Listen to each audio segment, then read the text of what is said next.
पूजनीय अनाकार अनंत निराकार निरंजन सृष्टि सृजना रचनाकार शिवज्योति महामानव पिता परमज्योति जीवनदाता सर्वविधा प्रदाता सिर झुकाई नमन गर्दछु म नवीन काफ्ले आफ्नो कर्तव्यमा सबल रहूं कर्ममा कार्यक्षेत्रमा सफल बनूं।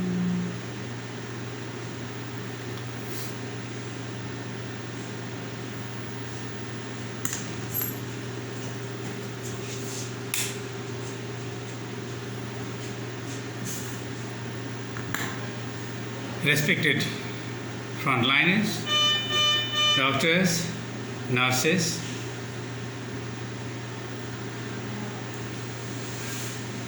all well wishes, good morning. I am going to conduct yoga sessions for our admitted patients. Thank you.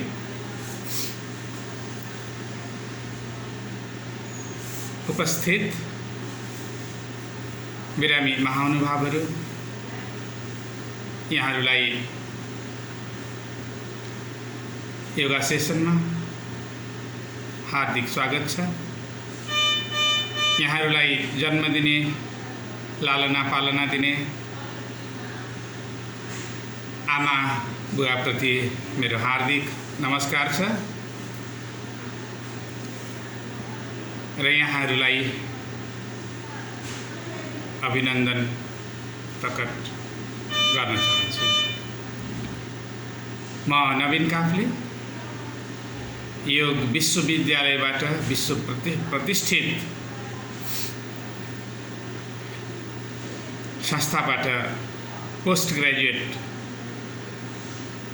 Applied योगिक साइन्समा सकेर म प्रतिष्ठानमा लामो समयदेखि कार्यरत छु। योगा एन्ड लाइफस्टाइल क्लिनिक प्रतिष्ठानभित्र आधिकारिक रूपमा सञ्चालन छ। म त्यहीँ बसेर सेवा गरिआएको छु। अहिले तपाईहरुको सामु उपस्थित छु।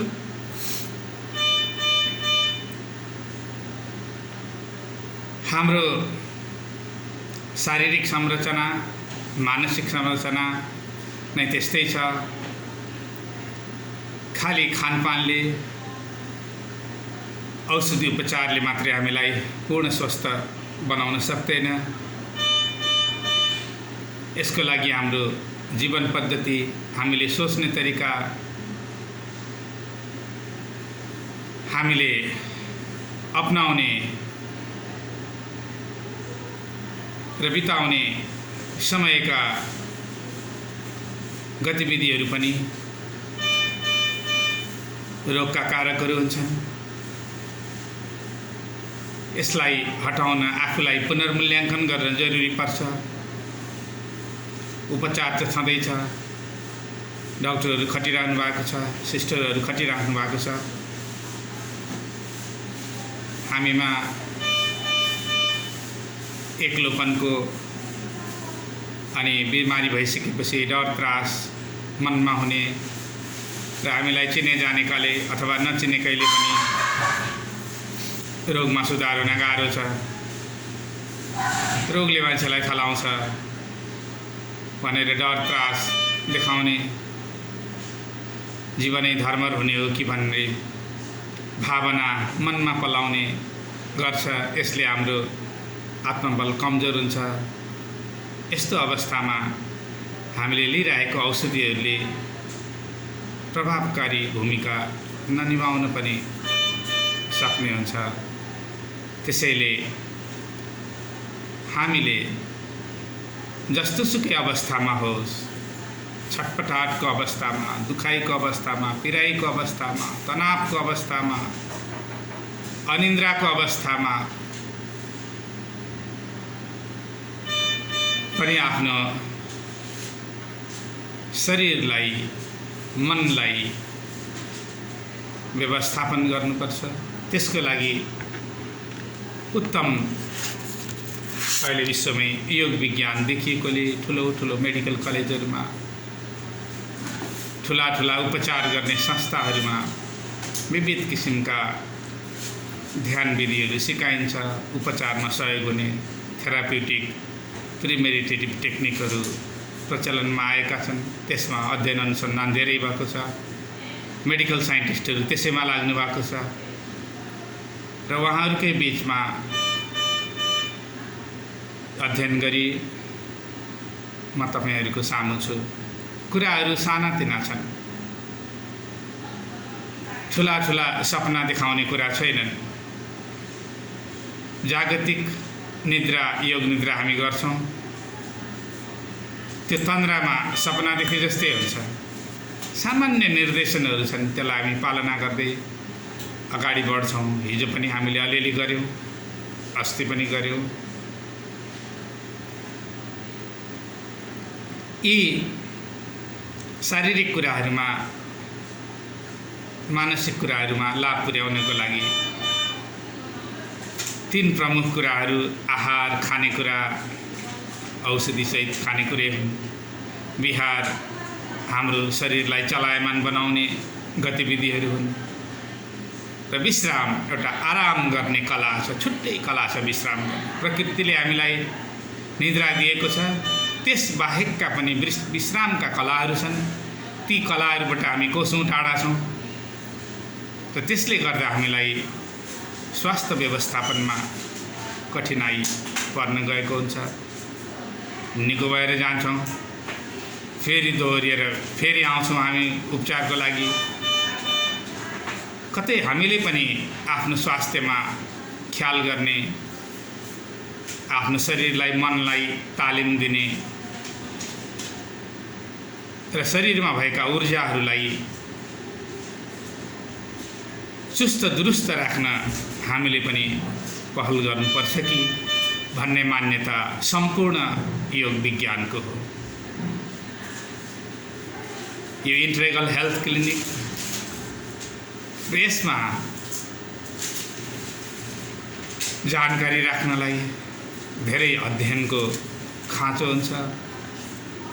धेरै ठुला औषधि विज्ञानका वैज्ञानिकहरूले तयार गरेका यी विधिहरू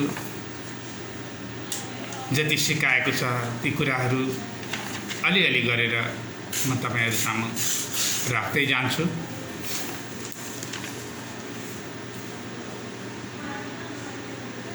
हामीलाई परिचयको जरुरी छ।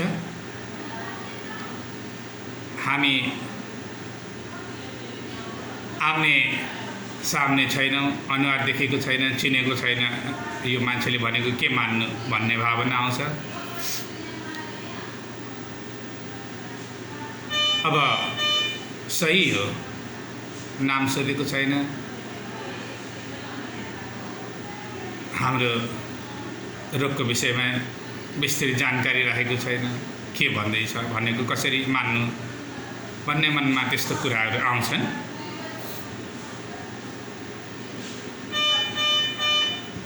अब सबै कुरो अगाडि छ, बेड नम्बर, नाम अनि के भएको सबै फाइलहरुमा छ। मैले सुनेको छु तपाईहरुको रोगको विषयमा, डाक्टरले लेखेको हेरेको छु। उही लेख्ने काम म गर्दिनँ त्यो फाइलमा, त्यति हो। मेरो विभागमा ओपीडीमा आउनु हुनेको छुट्टै रजिस्टर तयार गरेर त्यहाँ सबै कुरा मैले विस्तृत लेख्छु, या त डाक्टर साहबहरूले लेख्नुहुन्छ, मैले सुन्दा नै पुग्छ। र तपाईहरुलाई आफ्नो उपचारमा त्यहाँ जस्तो किसिमको सुविधा छ, छेउमा आउने उपचारक जो हुनुहुन्छ उहाँहरूलाई पहिलो प्राथमिकता, अनि त्यसपछि मैले भनेको कुराहरूलाई दोस्रो प्राथमिकता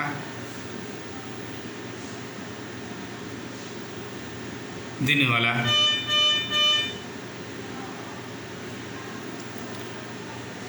यो गोडाको अम्ला चलाइदिनु भयो भने, गोडाको अम्लालाई झुकाउँदै उठाउँदै गर्नुभयो भने पादाङ्गुली नमन भन्छन्, टोज बेन्डिङ। यो पवन मुक्तासन सिरिजमा यी प्र्याक्टिसहरू छन्। एन्टी रुमेटिक इफेक्ट दिने खालका समाधान दिने किसिमको ग्रुपहरू एन्टी रुमेटिक सिरिजको प्र्याक्टिस पनि भन्छन् यसलाई। यो दुखाइ कम गर्नलाई अम्लालाई बिस्तारै झुकाउनुहोस् अनि उठाउनुहोस्। गोडाको अम्लालाई झुकाउने, माथिको अम्लालाई मात्र एङ्कल बेन्डिङ नगरिकन अम्लालाई झुकाउने अनि बिस्तारै उठाउने। यसरी आरामले श्वास लिएर श्वासलाई हडबड नगरिकन श्वासलाई त्यति ख्याल नगर्नुहोस्। गोडाको अम्लालाई मात्र खस्नुहोस्, अगाडितिर झुकाउनुहोस्, अम्लाहरूलाई माथिको टुप्पाको अम्लाहरू गोडाको अङ्गुलीहरू झुकाउनुहोस् अनि बिस्तारै उठाउनुहोस् अनि फेरि कस्दै जानुहोस्। कहिलेकाहीँ त्यसरी कस्दाखेरि बाउडिन खोज्छ, धेरै जोडले पनि कस्नु हुँदैन, ठिक्क जोडले कस्ने अनि बिस्तारै श्वास लिँदै उठाउने। र मेरा गोडाको अम्लाहरू चलायमान छैनन्, मैले गोडाको अम्ला चलाएको हो कि होइन भनेर चलाउनु पर्यो। अब तपाईँ गोडाको अम्ला चलाउनुहुन्छ, घर मात्रै सम्झिनुहुन्छ, आफन्त मात्रै सम्झिनुहुन्छ, आथा मात्रै सम्झिनुहुन्छ भने त्यति राम्रो लाभ हुँदैन। मैले गोडाको अम्ला चलाइरहेको छु, मेरा गोडाको अम्लाहरू सिरेकभित्र छन्, ब्ल्याङ्केटभित्र छन्, मैले बिस्तारै अम्ला उठाउँदै झुकाउँदै गरेको छु भनेर अम्लालाई बडा ख्याल गरेर आफ्नो मनपर्ने मान्छेलाई जति ख्याल गर्नुहुन्छ, साना केटाकेटीहरूलाई जति ख्याल गर्नुहुन्छ त्यसै गरी गोडाको अम्लालाई नि ख्याल गर्दै झुकाउँदै उठाउँदै गर्नुहोस् त एकपल्ट। तपाईँले सम्झना राखेपछि गोडाको अम्लामा पनि ऊर्जा जान्छ, तपाईँको वात्सल्यको, तपाईँको प्रेम भावको ऊर्जा तपाईँकै गोडामा सर्छ अनि त्यो ऊर्जाले बिस्तारै रक्त सञ्चारको प्रक्रियासँगै अक्सिजनलाई अलिक बढी दिमागमा पुर्याउने काम गर्छ, एक्स्ट्रा अक्सिजन ब्रेनमा सप्लाई गर्छ त्यो गोडाको अम्ला चलाउँदा सामान्य रूपमा। भनेपछि त्यो काम तपाईँले गर्नु पर्यो, त्यो गर्न छुटेको छ, हिँडेर मात्रै हुँदैन। गोडाको अम्ला चलाउनुहोस् 15 देखि 20 चोटिसम्म। ड्युटीमा भएको आर्मीलाई, पुलिसलाई, काम गर्ने बेला उठ्ठङ्ग, विशेष गरी आर्मीलाई उभिएको 3 घण्टा बस्नु पर्यो भने त्यही घाममा लड्ने स्थिति हुन्छ। भित्रबाट अम्ला चलाइराख्यो भने चक्कर लाग्दैन। स्वस्थ व्यक्तिलाई त्यस्तो फाइदा दिन्छ। हामीलाई सुतिराखेर गोडाको अम्ला चलायौँ भनेदेखि त्यस्तै फाइदा हामीले पाउँछौँ।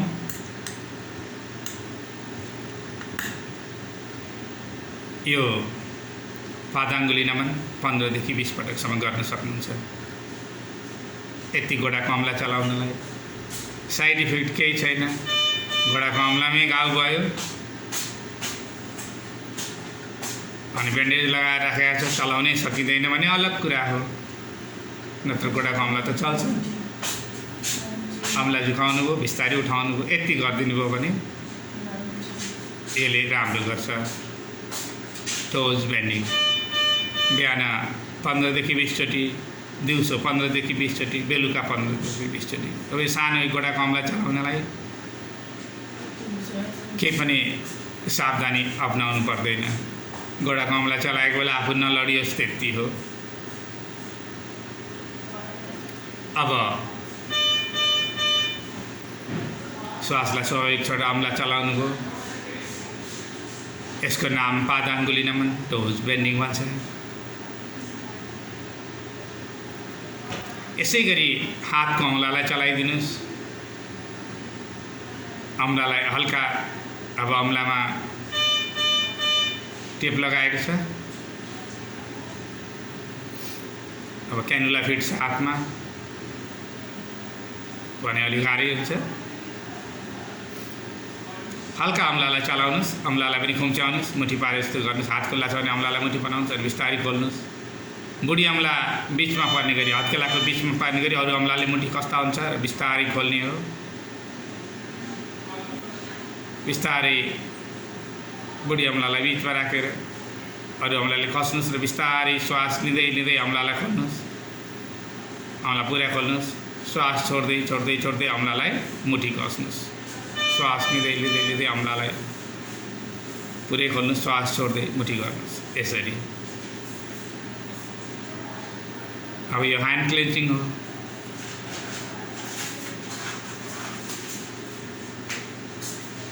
अब यी पवन मुक्तासन सिरिजका प्र्याक्टिसहरू हामीले गऱ्यौँ। अहिले यो हातलाई मुठी बनाउने खोल्ने। अब यसले फाइदा दिन्छ। गोडाको अमला चलायो भन्दा अलिक कम फाइदा दिन्छ हातको अमला चलाउने।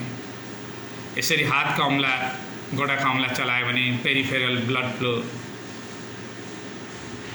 सञ्चालनलाई मद्दत गर्छ भन्छौँ हामी।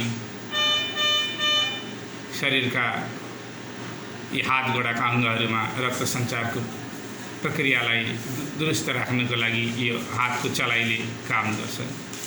अरू बेला नि हात चलेको हुन्छ, तर अहिले हातलाई सम्झिकन तपाईँले हातलाई मात्र चलाउँदै मुठी बनाउँदै खोल्दै गर्नुहुन्छ। बुढी अमला चाहिँ भित्र हुन्छ। Rub the thumb with other fingers, make the face and spread the fingers as wide as you can. Exhale, make the face, thumb inside, and inhale, spread the fingers as wide as you can. बिस्तारै यो अमलालाई पुरै खोल्दै जानुहोस्। यसरी यी सामान्य प्र्याक्टिसहरू तपाईँ बसी बसी गर्न सक्नुहुन्छ। अब सधैँ मोबाइल समाउँदा समाउँदा पनि त्यतिकै लाग्छ नि, कहिलेकाहीँ त्यतिकै निदा आउनुहुन्छ, कहिले मोबाइल फुत्त भइमा खस्छ साइडमा। हेर्दा कति हेर्नु आँखा पनि टट्टाउँछ। अब एकछिन हातलाई चलाउने काम गर्यो भने राम्रो।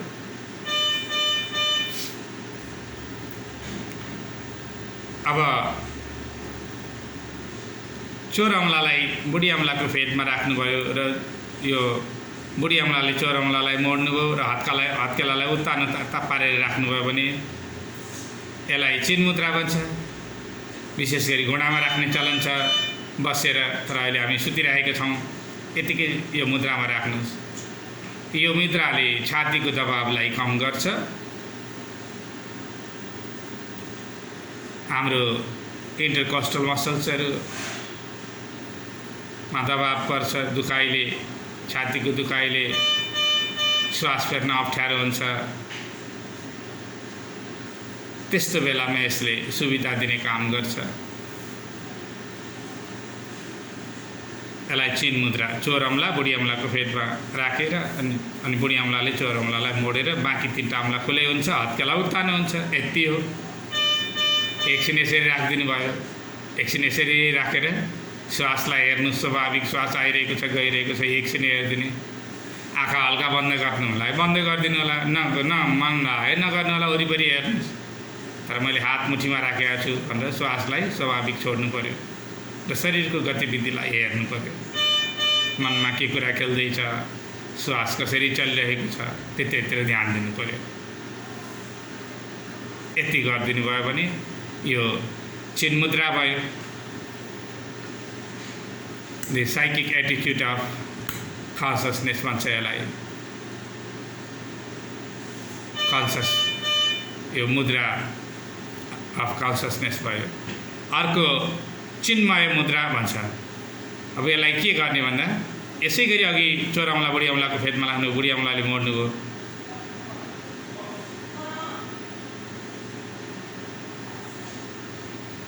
अब यो चाहिँ के गर्ने भने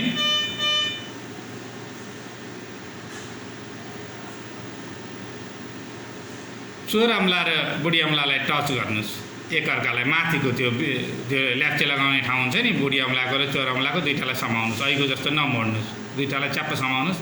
बाँकी तिनवटा अमला खुला भयो, त्यसलाई चाहिँ मुठी कस्नुहोस्। हत्केलातिर ल्याउनुहोस् र मुठी कस्नुहोस् र त्यो दुईटा चोर अमला र बुढी अमलाको जुन ल्याप्चे लाउने भाग छ त्यसलाई एकअर्कामा टसाइराख्नुहोस्।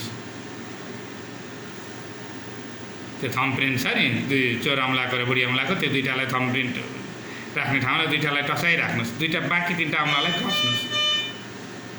र यो हात यो शङ्खको आकार जस्तो जस्तो हातको आकार हुन्छ। यसरी यो 3टा औँला मोडेर अलिकति दरोसँग मुठी बनाउनुहोस् यसलाई, र यसलाई मुठी बनाएर थाइमा राख्न सक्नुहुन्छ। यसले इन्टरकोस्टल मसलको दबाव र छातीको दुखाइलाई कम गर्ने गर्छ, श्वास फेर्न सजिलो गर्छ। अघिको सुरुको चिन मुद्राले फोक्सोको तल्लो तहसम्मबाट श्वास प्रश्वास फेर्नलाई सहयोग पुर्याउँछ, सहज बनाउँछ भने यसले मसल्सलाई दुख्ने छातीको मसलको दुखाइलाई कम गर्छ। यी सामान्य विधिहरूले यी सामान्य शरीरका एउटा भागले शरीरको अर्को भागलाई, शरीरको इन्टरनल पार्टलाई मद्दत गर्छ। अनि यो तपाईले गर्न सक्नुहुन्छ। यसलाई चिन्मय मुद्रा भन्छन्। बुढी औँला र चौर औँला जोड्नुभयो, बाँकी 3वटा औँलालाई मोडेर हत्केलातिर ल्याउनु भयो, मुठी बनाउनु भयो, दह्रो मुठी बनाउनु भयो, यसलाई थाइमाथि तिग्रा जङ्घामाथि राख्नुभयो, दुवै हातको यसरी। अब यसले तपाईलाई श्वास फेर्नलाई सजिलो बनाउँछ। श्वास फेर्न गाह्रो हुन्छ नि तपाईलाई, सबैलाई त गाह्रो नहोला, 1-2जनालाई गाह्रो भएको छ।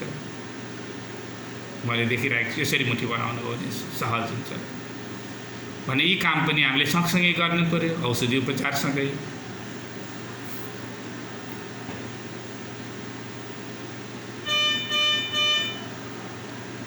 अर्को,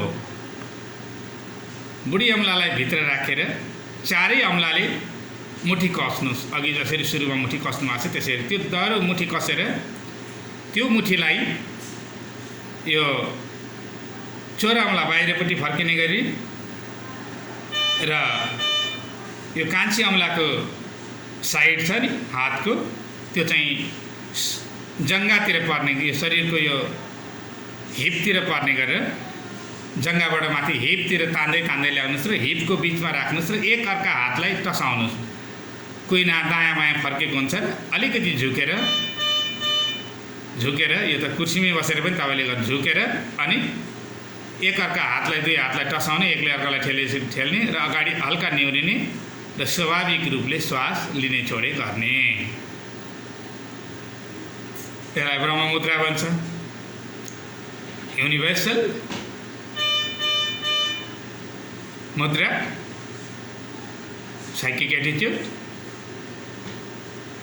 अब यी 3टाले हामीलाई श्वास फेर्नलाई, फोक्सोलाई, ट्र्याकियालाई, लङ्सलाई, ट्र्याकियालाई सजिलो बनाउँछ श्वास आउनु जानलाई। भने यी विधिहरू गर्दा हामीलाई नोक्सान के त? नोक्सान छैन। अब अलिकति हात हिपमा राख्ने बेलामा तपाईँको क्यानुला लगाएको छ भने त्यो क्यानुला तन्किने डर भयो, गर्नु भएन। जब खाली हुन्छ, जुन हात खाली छ त्यसमा राख्न सक्नुहुन्छ तपाईँले। कति सरल विधिहरू छ। यी विधिहरू हामीले अपनाउँदा हामीलाई दुखाइ कम हुन्छ। दुखाइ कम भएपछि आत्मविश्वास त आफै बढ्छ नि त, स्वाभाविक रूपले, स्वचालित रूपले।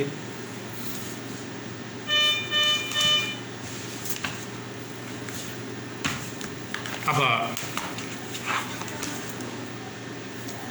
घाँटीको पोजिसन, तपाईँले सुत्दाखेरि घाँटी न्याक्क पार्नु भएको छ कि घाँटी खुला छ कि छैन, सिरानी कसरी राख्नु भएको छ, गृह सञ्चालन गर्ने, नेक रोटेसन गर्ने, नेक मोबिलाइज गर्ने भनेको होइन मैले, त्यो प्र्याक्टिसमा सिकाउन्न। तर तपाईँको घाँटीको पछाडि सिरानीको अवस्था मिलाएको छैन, अगाडि कस्नुभयो भने श्वास फेर्नलाई अप्ठ्यारो हुन्छ। आफूले ध्यान दिनु पर्यो, मिलेको छैन कि भनेदेखि मिलाउन लगाउनु पर्यो। त्यो पोजिसनलाई, घाँटीलाई स्वाभाविक रूपले यो मसल अलिकति कस्यो भने गाह्रो हुन्छ श्वास फेर्नलाई। अक्सिजन सेट लागेको हुन्छ, त्यो पनि दायाँ बायाँ पर्छ भने घाँटीको अवस्थाबारे पनि तपाईँ सचेत हुनु पर्यो, कसेको छ कि अगाडिपट्टि। अनि अहिले बेडमा कहिलेकाहीँ बेड सिधा गर्दा गाह्रो हुन्छ, अलिकति ठाडो बनाएर घाँटीको पोजिसन मिलाएको हुन्छ, पछाडि सिरानी पनि राखिदिएको। अब निदाउँदा ओर्दा यताउता गर्दा आफ्नै विभिन्न कुराहरूमा अलमल हुँदाखेरि मेरो घाँटीको पोजिसन कस्तो छ ख्याल गर्नु पर्यो। अब यो गृह सञ्चालन प्र्याक्टिसमा पनि आउँछ। गृह भनेको घाँटी, नेक। यो प्र्याक्टिस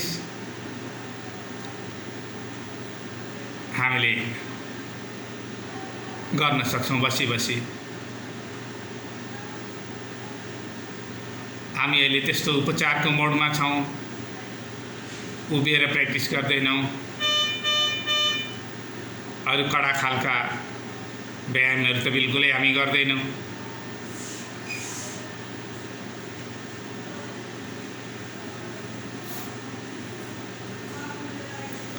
शरीरमा फेरि पनि मैले लाँदैछु, शरीरै त हो। जन्मेर आएदेखि तपाईँको शरीर छ, तपाईँले देख्नु भएको छ आफूलाई। गर्भभित्रको त अनुभूति छैन तपाईँलाई।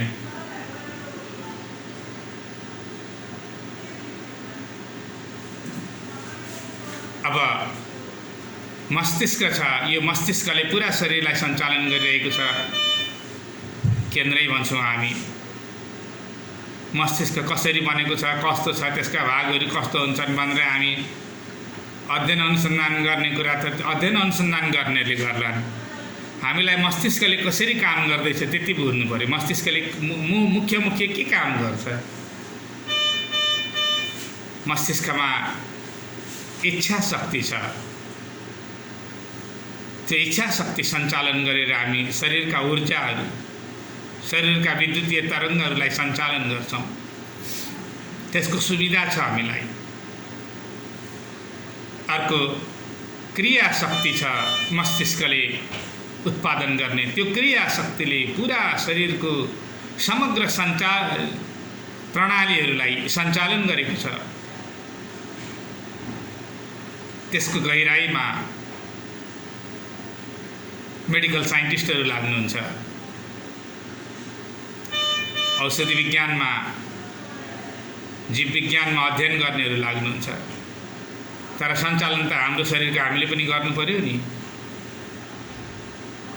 त्यसको क्रिया शक्तिलाई बढाउने कार्य हामीले गर्नुपर्छ। खानाले क्रिया शक्ति बढ्छ, औषधिले बढ्छ, मेडिटेसनले बढ्छ।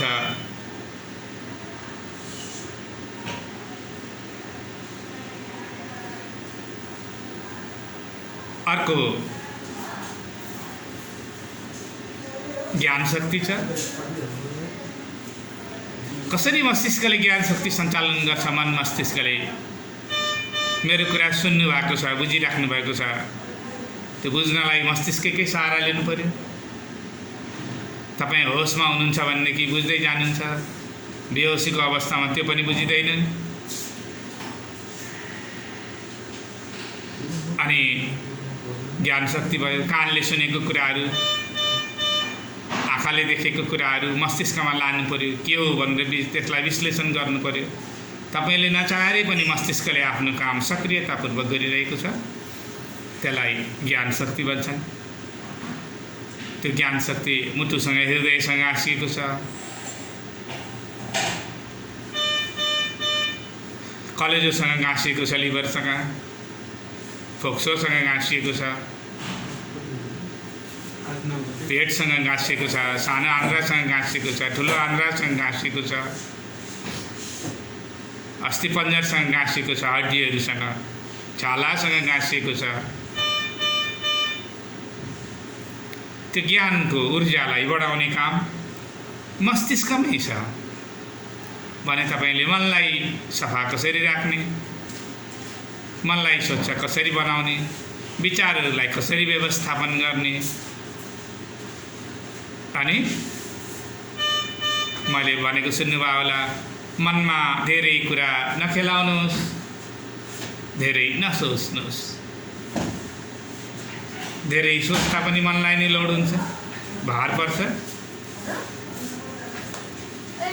मनमा धेरै कुरा नखेलाउनु, खोजी खोजी कुरा खेलाउनुहुन्छ। मान्छेले अरूको खोइरो खन्नु पर्यो भने कति कुराहरू खोज्छ, त्यसको यो कमजोरी छ भन्छ। हुँदा हुँदा हामी उपचारमा आछौँ, हामी आफ्नो पनि त केही कमजोरी होला नि। सफाइ गर्नेले राम्रो सफाइ गर्दैन, त्यहाँ हामी ध्यान पुर्याउँछौँ। मेरो उपचारमा खट्ने उपचारकहरूले मलाई त्यति वास्ता गरेनन् भन्ने मनमा तिक्तता आउँछ नि, त्यो पनि मनैले गरेको हो, काम त गरिराखेको छ मनले। सकारात्मक पाटाहरू पनि त छन् नि। मलाई मनको विषयमा थाहा थिएन, म जन्मिएपछि बिस्तारै ठुलो हुँदै गएँ। मेरो मनमा के आयो, यो छेउमा को होला मलाई खुवाउने, ओहो यो त मेरी आमा रहेछ। मैले पछि चिने, मलाई कति माया गरेको। अहिले पनि आमा सम्झिँदा तपाईँलाई कति खुसी हुन्छ। त्यसैले एका बिहानै सुरुमै मैले सम्झाएँ, तपाईँको जन्मदिने आमालाई नमस्कार छ भनेको थिएँ नि अघि।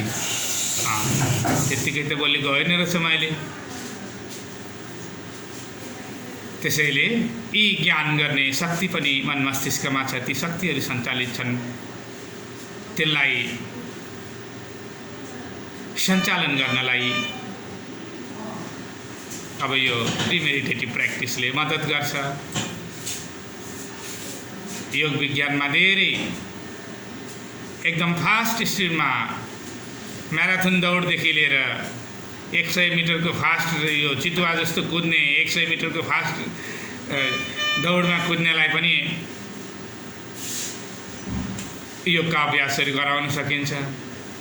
हामी बेडमा परेका छौँ, बिहान के हो राति के हो थाहा पनि हुँदैन, उज्यालो हो कि के बार हो, आफन्त आयो कि गयो कि, त्यति बेला पनि योगले मद्दत गर्छ। त्यसैले यसलाई सम्पूर्ण स्वास्थ्य भनेर मेडिकल साइन्टिस्टहरूले नाम दिएको छ। यो मेडिकल साइन्टिस्टले नाम दिएको चाहिँ सम्पूर्ण स्वास्थ्य हो। योग भन्ने शब्दै छैन त्यहाँ। Holistic health, integral health clinic भनेर नाम दिएको छ मेडिकल साइन्टिस्टले, यसको महत्त्व बुझेर। यो हाम्रो जीवनसँग, हाम्रो मानवीयतासँग, हाम्रो आत्माको ऊर्जासँग, शरीरको ऊर्जासँग, मनको ऊर्जासँग, भावनाको शक्तिसँग गाँसिएका चिजहरू भएको हुनाले यसलाई सम्पूर्ण स्वास्थ्य नाम दियो, इन्टेग्रल हेल्थ। अनि यो धर्मको लडाइँसँग टाढै बस्यो। मन्दिरहरू बन्द छन्, पादरीहरू आराम गरेर बसेका छन्, आत्तिएका छन्। गुरुद्वारा, गुम्बा सबैतिर चहलपहल अहिले रोकिएको छ। त्यो त तपाईँलाई पनि थाहा छ। हस्पिटल त चलेको छ। यो मन्दिर होइन, यो हस्पिटल दरबार हो, स्वास्थ्यको दरबार। खट्नु भएको छ डाक्टरसाहबहरू, हाम्रा चिकित्सकहरू, नर्स सिस्टरहरू, नर्सिङ स्टाफहरू पनि बिरामी हुनुहुन्छ, तर पनि उत्साहको साथ कार्यमा खटिनु भएको छ, आराम गर्नुभएको छ। बिरामी हुँदा फेरि आएर दच्चचित्त भएर खटिनु भएको छ। मैले केही गर्नुपर्छ, जीवन बचाउनलाई मैले हर सम्भव प्रयास गर्नुपर्छ भनेर लागि पर्नु भएको छ। अनि तपाईँले नौलो ठान्नै पर्दैन, पेसाले नै उहाँहरूलाई भावना र वात्सल्य के हो भन्ने सिकाइसक्यो। त्यो पेसैले डोर्याएको छ, पेसैले तान्छ। कमी कमजोरीहरू पेसाले नै सुधार्छ भनेदेखि तपाईँले पनि अपनत्वको भाव देखाउनु पर्यो। म यो पनि एउटा ठुलो परिवार रहेछ, हस्पिटल म परिवारभित्रै छु भन्ने भावना राख्नुभयो भने तपाईँको मन उदार भयो, हृदय उदार भयो। औषधि पनि छिट्टै राम्रोसँग लाग्छ। सिधा कुरा, यति सजिलो छ। विज्ञानका कुराहरू अति सरल र सहज छन्, बुझ्दा नबुझ्दा यता पनि जटिल उता पनि जटिल बुझिँदैन। त्यही बुझ्नलाई के गर्नु पर्यो? अभ्यस्त हुनु पर्यो।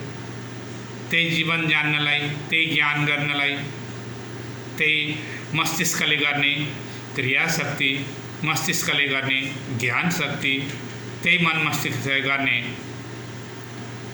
इच्छा शक्तिलाई कसरी व्यवस्थापन गर्ने भन्ने यो जिन्दगीभरि सिक्ने नै कुरा हुन्। त्यसैले हाम्रो क्लिनिककै नाम लाइफस्टाइल क्लिनिक, जीवन पद्धति क्लिनिक, जीवनशैली क्लिनिक। सबै व्यवसाय र पेसा गर्नेहरूलाई यो आवश्यक छ। स्वस्थ शरीर भएन भने यो पृथ्वी हाम्रा लागि दुःखको घर जस्तो हुन्छ। शरीरलाई स्वस्थ बनाउनु पर्यो। दुःखको घर जस्तो भएपछि मनमा पीडा छटपट आउँछ, तनाव आउँछ। त्यही तनाव व्यवस्थापन गर्न हामी सहयोगी खोज्छौँ, विशेषज्ञ खोज्छौँ, चिकित्सक खोज्छौँ, उपचारक खोज्छौँ, होइन? अब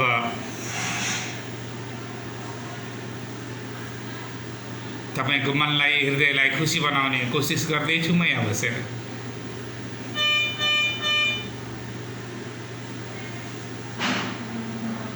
सही कुरा बोलेको छु, बढाइ चढाइ गरेकै छैन मैले, गर्नु पनि छैन। जे सच्चाइ हो, जे जीवनको अनुभव हो त्यो त भन्नु पर्यो।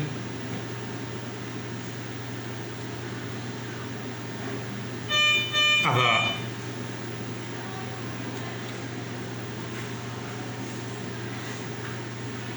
जिब्रोमा हेर्नुहोस् त कस्तो स्वाद कस्तो छ, सुक्खा छ, तितो टर्रो के छ, आफ्नै जिब्रोमा के कस्तो छ, साह्रै सुक्खा भयो कि गाह्रो हुन्छ। डाक्टर साहबले जिब्रो हेर्न लगाउनुहुन्छ, जिब्रो हेर्नुहुन्छ कस्तो छ भन्नुहुन्छ, देखाउन लगाउनुहुन्छ, पानी खानुहोस् भन्नुहुन्छ, पुगेन भन्नुहुन्छ। जिब्रोको रङ अवस्था हेरेर तपाईँको स्वास्थ्यको हाल बुझ्नुहुन्छ उहाँहरूले। मैले चाहिँ त्यसको लागि होइन, तपाईँको जिब्रोमा स्वाद कस्तो चलिरहेको छ, जिब्रोको आफ्नै छुट्टै स्वाद छ, थाहा पाउनुहुन्छ। स्वाद अलग अलग हुन्छ। बिहानको स्वाद र बेलुकाको स्वादमा फरक पर्छ। घाम लाग्दाखेरिको स्वाद र राति सुत्ने बेलाको स्वाद फरक पर्छ, उठ्ने बेलाको फरक पर्छ। सधैँको याद गर्नुहोस् भनेको नि, कहिलेकाहीँ त जिब्रोलाई यसरी याद गर्नुहोस्। ओठमा बिचमा बसेको छ, के गर्दैछ, अनि सुक्खा छ कि रसिलो छ कि, स्वाद कस्तो छ, त्यो स्वादको मस्तिष्कमा प्रभाव छ कि छैन, मस्तिष्कले पढेको छ कि छैन, स्वाद कस्तो छ भनेर। स्वाभाविक स्वाद कस्तो छ,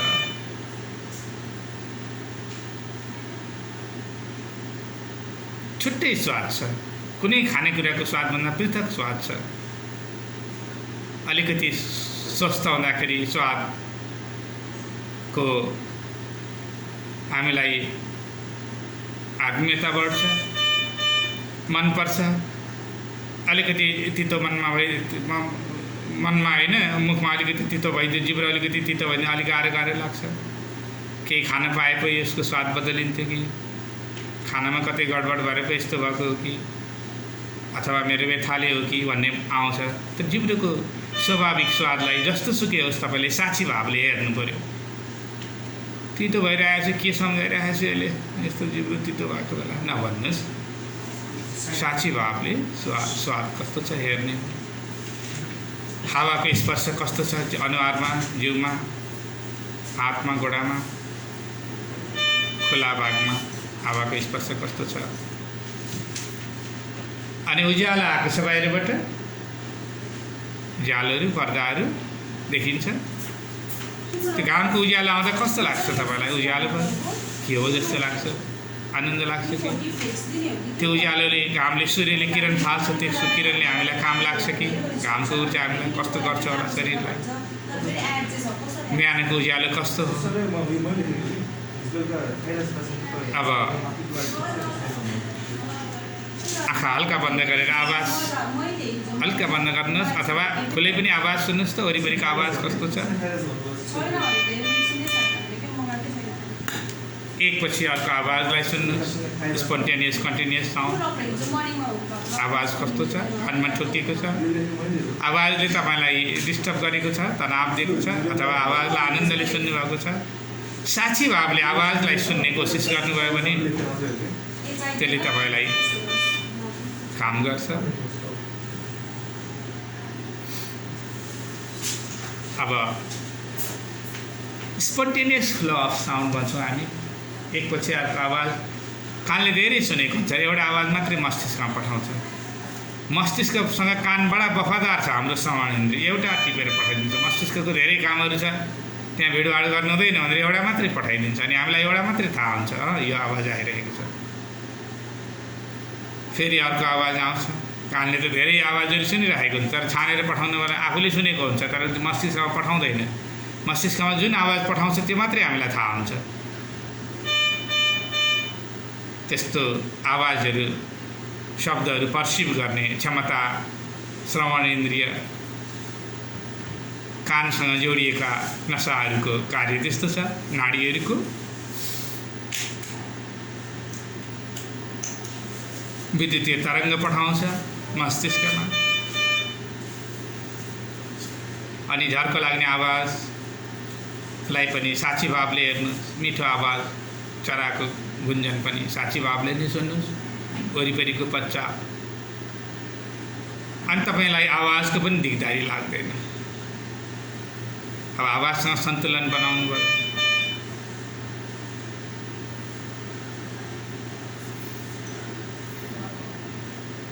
शरीर र जमिनको स्पर्श, जमिनमा त हुनुहुन्न, बेडमा हुनुहुन्छ, बेडको म्याटमा यो बैठकले अलिक कसिएको होला, पछाडिको पिठ्यौँले अलिकति दबाब दिएको होला, टाउकोको पछाडिले दबाब दिएको, कुन भागले बढी दबाब दिएको छ, कुन भागले कम,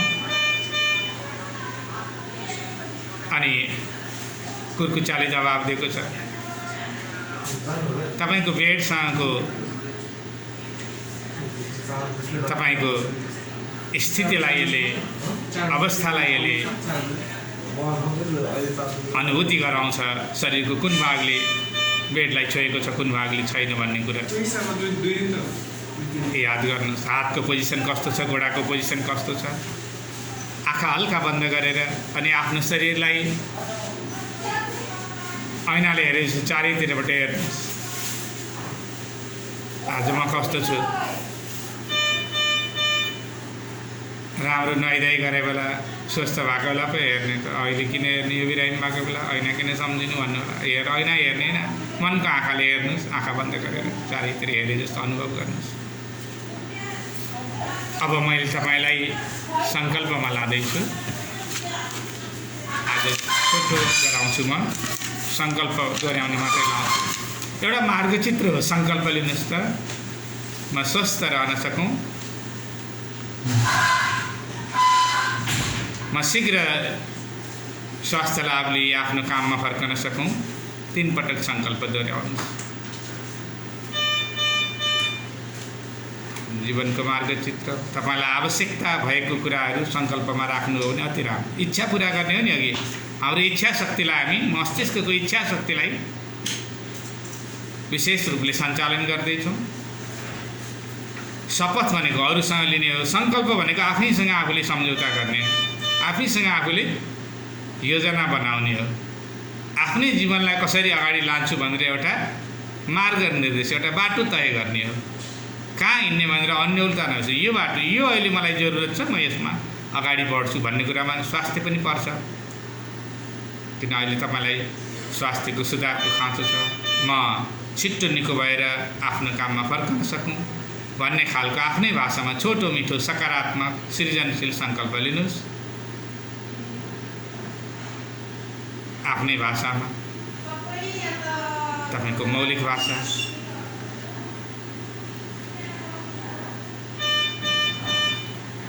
सङ्कल्प लिनुभयो, यो व्यू रोपे जस्तै हो। निकट भविष्यमै तपाईँको सङ्कल्प पुरा हुन्छ। अब शरीरको विभिन्न भागमा आफ्नो चेतनालाई घुमाउने है, सतही रूपले, त्यति गहिरिनु पर्दैन। मनलाई स्वतन्त्र छोडिदिनुहोस्, हल्का झप्की आउन दिनुहोस्। सकेसम्म मेरो निर्देशनलाई पालना गर्ने कोसिस गर्नुहोस्, ननिदाउनुहोस्। हल्का झप्किएर फेरि खुल्दै आउँछ मेरो निर्देशनलाई पछ्याउने कोसिस गर्नुहोस्। छलाङ मार्दै जानु होला कुनै निर्देशन छुट्यो भने। शरीरको दाहिने हिस्सा, दाहिने हातको बुढी औँला, चोर औँला, माझी औँला, साइली औँला, कान्छी औँला, हत्केलाको पछाडि नाडी, कलाई, कुइना, पाखुरा, उम, काखी, छातीको दायाँपट्टिको भाग, दायाँ पिठ्यौँ, कम्मर, हिप, फेला, बैठक, तिघ्रा, घुँडाको पछाडि पिँढली, नलीहाड, गोलीगाँठा, कुर्कुच्चा, तलुवा, दाहिने गोडाको बुढी औँला, दोस्रो अङ्गुली, तेस्रो अङ्गुली, चौथो अङ्गुली, पाँचौँ अङ्गुली, पुरै अङ्गुली एकसाथ। छिटो लाउँदैछु, तपाईँ गहिरिनु होला भनेर। गहिरिनु हो, निन्द्रा लाग्छ शरीरको। अब देब्रे हिस्सामा जानुहोस्। देब्रे हिस्सा, देब्रे हातको बुढी औँला, चोर औँला, माझी औँला, साइली औँला, कान्छी औँला, हत्केलाको पछाडि नाडी, कलाई, देब्रे, कुइना, पाखुरा, उम, काखी, छातीको दायाँपट्टिको भाग, पिठ्यौँ, कम्मर, हिप, बैठक, फेला, तिघ्रा, घुँडाको पछाडि, काफ मसल, पिँडुल